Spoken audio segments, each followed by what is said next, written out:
ആ മനുഷ്യനുമായിട്ട് നീ പുനഃസ്ഥാപിക്കപ്പെട്ട ഒരു ബന്ധത്തിൽ ഏർപ്പെടുന്നത് വരെയും നിന്റെ രോഗം മാറുകയില്ല. അദ്ദേഹം ആ സ്ഥലത്ത് കടന്നു ചെന്നു. പലരോടും ചോദിച്ചു, ആ മനുഷ്യനെ നിങ്ങൾ അറിയുമോ? ചിലർ പറഞ്ഞു, പതിവ് പോലെയുള്ള ഒരു സുവിശേഷ പ്രാസംഗികൻ ഇവിടെ വന്ന് പ്രസംഗിക്കുന്നുണ്ട്, അവൻ ഇന്നടത്താണ് താമസിക്കുന്നത്. ഈ മനുഷ്യൻ അദ്ദേഹത്തിന്റെ ഭവനത്തിൽ കടന്നുപോയി. ക്ഷമ ചോദിച്ചു. ആ സുവിശേഷൻ പറഞ്ഞ, എന്റെ സഹോദര, ഞാൻ അതന്നേ മറന്നതാ, ക്ഷമ ചോദിക്കേണ്ടതായിട്ടുള്ള ഒരാവശ്യവുമില്ല. പക്ഷെ അദ്ദേഹം പറഞ്ഞല്ല, ഞാൻ ക്ഷമ ചോദിക്കും. കാലിൽ പിടിച്ച് ക്ഷമ ചോദിച്ചു. ഭവനത്തിൽ തിരിച്ചുപോയി കിടന്നുറങ്ങി. നേരം വെളുത്ത് എഴുന്നേറ്റ് നോക്കി, ശരീരം പഴയതുപോലെ പൂർണ്ണമായി, സകല രോഗങ്ങളും മാറി. മനുഷ്യന്റെ കോപം അവനെ രോഗത്തിലേക്ക് നയിക്കുന്നു. മനുഷ്യന്റെ കോപം അവന്റെ പദവിയിൽ നിന്ന് അവനെ തള്ളിയിടുന്നു. മനുഷ്യന്റെ കോപം അവൻ ആഗ്രഹിക്കുന്നതായ വഴിയിലേക്ക് അവനെ നയിക്കുന്നു. കോപത്തിൽ നിന്നുള്ളതായ വിടുതൽ ഒരു അനുരജ്ഞനം, ദൈവവുമായിട്ടുള്ള ഒരു അനുരജ്ഞനമാണ് ദൈവം നമ്മെ കുറിച്ച് ആഗ്രഹിക്കുന്നത്. അനേക വ്യക്തികൾ ആത്മഹത്യക്ക് അടിമയാണ്. എന്താണ് അതിന് കാരണം? ലക്ഷ്യം വരുമ്പോൾ ഭാര്യമാർ ആത്മഹത്യ ചെയ്യുന്നു. കഴിഞ്ഞ ഒരു 5 മാസത്തിന്റെ ഉള്ളിൽ ബോംബെയില് ഉണ്ടായ വലിയ സങ്കടകരമായ 3 ആത്മഹത്യയുണ്ട്. 35 നിലയുള്ള 15 നിലയുള്ളതായിരിക്കുന്ന വലിയ കെട്ടിടങ്ങളിൽ താമസിക്കുന്ന വ്യക്തികൾ, 2 സഹോദരിമാർ അവരുടെ പിഞ്ചു കുഞ്ഞുങ്ങളെ ടെറസിന്റെ മുകളിൽ നിന്ന് എടുത്ത് നിലത്തേക്ക് എറിഞ്ഞു. എന്നിട്ട് അവരും പിന്നാലെ ചാടി മരിച്ചു. 3 വയസ്സുള്ളതായിരിക്കുന്ന ഒരോമന കുഞ്ഞ്, എന്റെ അമ്മമ്മി ഇതെന്താണ് ചെയ്യുന്നത് എന്ന് ചോദിച്ചുകൊണ്ട് അമ്മമ്മിയുടെ കരഞ്ഞുള്ളിപ്പറിച്ചു. ആ ശവത്തിന്റെ പാട് കാണാമായിരുന്നു. എങ്കിലും ആ മാതാവ് കുഞ്ഞിനെ എടുത്തെറിഞ്ഞതിന് ശേഷം ചാടി മരിച്ചു. എന്താണ് ഇതിന് കാരണം? ഏതോ വ്യക്തിയോടുള്ളതായിരിക്കുന്ന വൈരാഗ്യം. ഒരുപക്ഷെ ഭർത്താവിനോട്, അല്ലെങ്കിൽ അമ്മാവിയപ്പനോട്, അല്ലെങ്കിൽ നാത്തുന്മാരോട് ആ പ്രശ്നം പറഞ്ഞു തീർക്കാതെ ആ കോപം ഉള്ളിൽ സംഗ്രഹിക്കുന്നതിന്റെ ഫലമായി മനുഷ്യൻ വികാരഭരിതനായി ആത്മഹത്യക്ക് പ്രേരിതനായി തീരുന്നു. എത്രയോ ജനങ്ങൾ അവരുടെ ജീവൻ ഒടുക്കുന്നു. കാരണം ഒന്ന് എഗ്രി ചെയ്യുവാൻ കഴിയുന്നില്ല.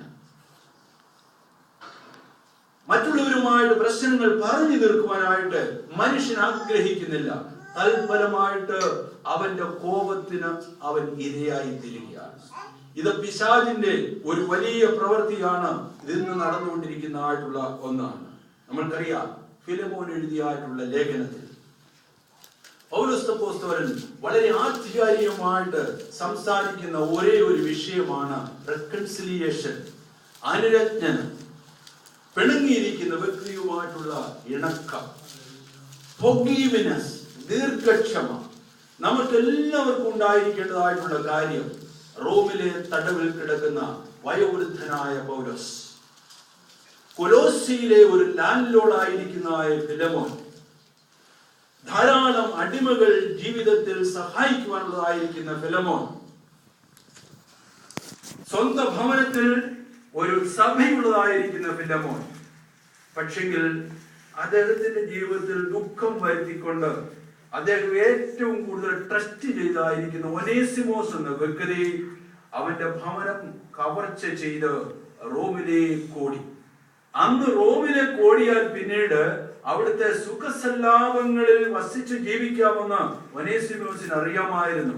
ഇന്നത്തെ ന്യൂയോർക്ക് സ്ട്രീറ്റ് പോലെ, ഇന്നത്തെ ബോംബെയിലെ സ്ട്രീറ്റ് പോലെ ഏത് വിധത്തിലുള്ള പാപവും ചെയ്ത് ജീവിക്കുവാൻ കഴിയുന്ന ഒരു സ്ഥലമായിരുന്നു റോം.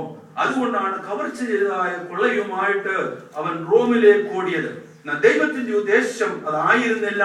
അവൻ പൗലോസിനെ കണ്ടുമുട്ടി. തടവിൽ കിടക്കുന്ന പൗലോസുമായി സംഭാഷണം ഉണ്ടായി. യേശു ക്രിസ്തുവിനെ അവൻ രക്ഷിതാവും ഗുരുവുമായി സ്വീകരിച്ചു. അതിനുശേഷം പൗലോസിന്റെ ഹൃദയത്തിൽ ഉണ്ടായിട്ടുള്ള ആഗ്രഹം ഇതായിരുന്നു: ഒനേസിമോസ് രക്ഷിക്കപ്പെട്ടുവെങ്കിലും അവനും അവന്റെ യജമാനനുമായിട്ടുള്ള ഒരു റെക്കൺസിലിയേഷൻ, ഒരു പൊരുത്തം ആവശ്യമാണ്. ആ പൊരുത്തം ജീവിതത്തിൽ ഉണ്ടാകത്തോളം സമയം ഒനേസിമോസിന്റെ രക്ഷ പൂർണ്ണമെന്ന് പറയുവാൻ സാധ്യമല്ല. അതിനു വേണ്ടിയിട്ടാണ് ഈ ലേഖനം എഴുതി ഒനേസിമോസുമായിട്ട് കൊലോസ്യയിലേക്ക് അയക്കുന്നത്. ഒരധ്യായം തന്നെ പൗലോസ് എഴുതിയിരിക്കുന്ന ഒരേ ഒരു വിഷയമാണ് ഫൊർഗീവ്നെസ്, ക്ഷമ അല്ലെങ്കിൽ അനുരഞ്ജനം. ഇത് കൊലോസ്യയിലുള്ള ഒരു വ്യക്തിയാണ്. കൊലോസ്യർക്ക് ഒരു ലേഖനം എഴുതി അയച്ചിട്ടുണ്ട്. എന്നാൽ കൊലോസ്യർക്ക് എഴുതായിരിക്കുന്ന ലേഖനത്തിന്റെ കൂടെ വേറൊരു അധ്യായം കൂട്ടിച്ചേർക്കാതെ ഫിലമോന് തന്നെ ഒരു പുസ്തകം എഴുതി. 25 വാക്യങ്ങളുള്ളതായിരിക്കുന്ന ഒരു പുസ്തകം എഴുതണമെങ്കിൽ ആ അനുരഞ്ജനത്തിന്റെ, ക്ഷമയുടെ പ്രാധാന്യം എത്രമാത്രമായിരിക്കണമെന്ന് പൗലോസ് ഇവിടെ ചൂണ്ടിക്കാണിക്കുകയാണ് ചെയ്യുന്നത്. നമുക്ക് ക്ഷമിക്കുവാനായിട്ട് കഴിയും. നമ്മളോട് വെറുത്തിരിക്കുന്നവരോട് നമ്മൾ എത്രമാത്രം ക്ഷമിക്കുന്നു. ബോംബെയിൽ ഒരു സഹോദരി തന്റെ കൊച്ചുമകനുമായിട്ട് വിരോധിച്ചതിന്റെ ഫലമായിട്ട് ക്ഷമിക്കാതെ ഇരുന്നു. ഞാൻ അവിടെ പ്രസംഗിച്ചു കഴിഞ്ഞപ്പോൾ അവർക്ക് വീണ്ടും ദേഷ്യമുണ്ടായി. ഒരു 3 ആഴ്ച ഞാൻ അവിടെ പ്രസംഗിച്ച ഒരേ ഒരു വിഷയം ഫൊർഗീവ്നെസ് എന്ന വിഷയമായി. ഒരാഴ്ച പ്രസംഗിച്ചു, അവർക്ക് മനസ്സാന്തരം ഉണ്ടായില്ല. 2ാമത്തെ ആഴ്ച വീണ്ടും ക്ഷമയെ കുറിച്ച് പ്രസംഗിച്ചു, അവർക്ക് വലിയ ചേഞ്ച് ഒന്നും ഉണ്ടായില്ല. 3ാമത്തെ ആഴ്ച പ്രസംഗിച്ചു, അവർ ചേഞ്ച് ചെയ്തു. ദൈവം പ്രവർത്തിച്ചു. ആ കുടുംബമായിട്ട് ഒത്തുതീർപ്പിൽ എത്തിച്ചേർന്നു. നമുക്ക് ക്ഷമിക്കുവാനായിട്ട് കഴിയുമോ?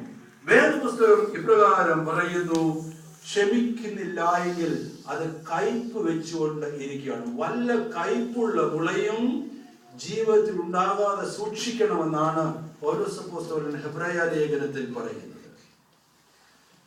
എന്തെങ്കിലും കയ്പിന്റെ അനുഭവം ജീവിതത്തിലുണ്ടെങ്കിൽ അത് ക്ഷമിക്കണം. അതിനെ പൂർണ്ണമായിട്ടുള്ള ഒരു വിരാമം ഇടണം. എഫെസ്യ ലേഖനം 4-ാം അധ്യായത്തിൽ പറയുന്നു, പിശാചിനു വേണ്ടി വാതിൽ തുറന്നു കൊടുക്കുന്ന അനുഭവമാണ് ക്ഷമിക്കാതിരിക്കുന്ന അനുഭവം. വാതിൽ തുറന്നിട്ടാൽ അവിടെ കയറി വരുന്നത് കള്ളനാണ്. എന്നാൽ ഹൃദയത്തിന്റെ വാതിൽ തുറന്നാൽ അവിടെ കയറുവാൻ ഒരു കള്ളനുണ്ട്. അവനാണ് പിശാച്. അവൻ ഹൃദയത്തിൽ തുറന്നാൽ അവന്റെ സ്വഭാവം ജീവിതത്തിൽ അടിച്ചേൽപ്പിക്കും. ആ മനുഷ്യൻ പാപത്തിന്, കോപത്തിന് അടിമയായി തീരും. നമ്മൾക്ക് പറയുവാൻ കഴിയുമോ, എന്റെ ഹൃദയം യേശുവിന് വേണ്ടി മാത്രമേ ഞാൻ തുറക്കുകയുള്ളൂ. എന്റെ ഹൃദയം ദൈവത്തിന് വേണ്ടി എല്ലായ്പ്പോഴും തുറക്കുന്നതായിട്ടുള്ള ഒരു ഹൃദയമാണ്. ഈ ലേഖനത്തില് പൗലോസ് പറയുന്നത്, കർത്താവായ യേശുവിനോടുള്ള നിന്റെ സ്നേഹത്തെ കുറിച്ച് എനിക്കറിയാം. യേശുവിനെ സ്നേഹിച്ചതായിട്ടുള്ള ഫിലമോൻ 4-ാം വാക്യത്തിൽ സകല വിശുദ്ധന്മാരെയും നീ സ്നേഹിച്ചതായ വ്യക്തിയാണ്. തന്നെയല്ല, എല്ലാ നന്മയുടെയും പരിജ്ഞാനത്താൽ നീ വളർന്നവനാണ്. എന്താണ് ഈ എല്ലാ നന്മകളും? ദൈവത്തിന്റെ ആഴമേറിയ വചനം പഠിച്ച് ദൈവത്തിന്റെ പരിജ്ഞാനമാകുന്ന ദീർഘക്ഷമ, സമാധാനം, സ്നേഹം, ദൈവികമായിട്ടുള്ള എല്ലാ താലന്തുകളും ജീവിതത്തിൽ ഉണ്ടായിരുന്ന ഒരു വ്യക്തിയായിരുന്നു ഫിലമോൻ. തന്നെയല്ല, വിശ്വാസത്തിന്റെ കൂട്ടായ്മയിൽ വളർന്നവനായിരുന്നു. അത് മാത്രമല്ല, അവന്റെ ജീവിതം സഫലീകരിക്കപ്പെടുന്നതിന് വേണ്ടിയിട്ട് അനേക ദൈവവൈദ്യങ്ങളുടെ ഹൃദയം തണുപ്പിച്ച വ്യക്തിയായിരുന്നു ഫിലമോൻ. വിശ്വാസത്തിൽ ഉറച്ചതായിട്ടുള്ള ആ ദൈവത്തിന്റെ പൈതലിനോട് റോമിൽ കിടന്നുകൊണ്ട് വയോവൃദ്ധനായിരിക്കുന്ന ഒരു വ്യക്തി ഇപ്രകാരം എഴുതുകയാണ്, ഫിലമോനെ, നിനക്ക് ക്ഷമിക്കുവാൻ ഒരു സമയം ലഭിച്ചിരിക്കുന്നു. നിന്റെ ക്രിസ്ത്യാനിറ്റിയുടെ നിന്നിൽ വസിക്കുന്നതായ ദൈവത്തിന്റെ ഗുണഗണങ്ങളെ പ്രഖ്യാപിക്കുവാനായിട്ട് വീണ്ടും ഒരവസരം ലഭിച്ചിരിക്കുന്നു. നമ്മുടെ ജീവിതത്തിൽ ക്ഷമിക്കുവാനായിട്ട് സമയം കിട്ടുമ്പോൾ നാം ക്ഷമിക്കുന്നുണ്ടോ? മറ്റുള്ളവരോട് അസൂയപ്പെട്ട് വാശി പിടിച്ച് അകന്നു പോകുന്നതായിട്ടുള്ള ഒരനുഭവം അല്ലേ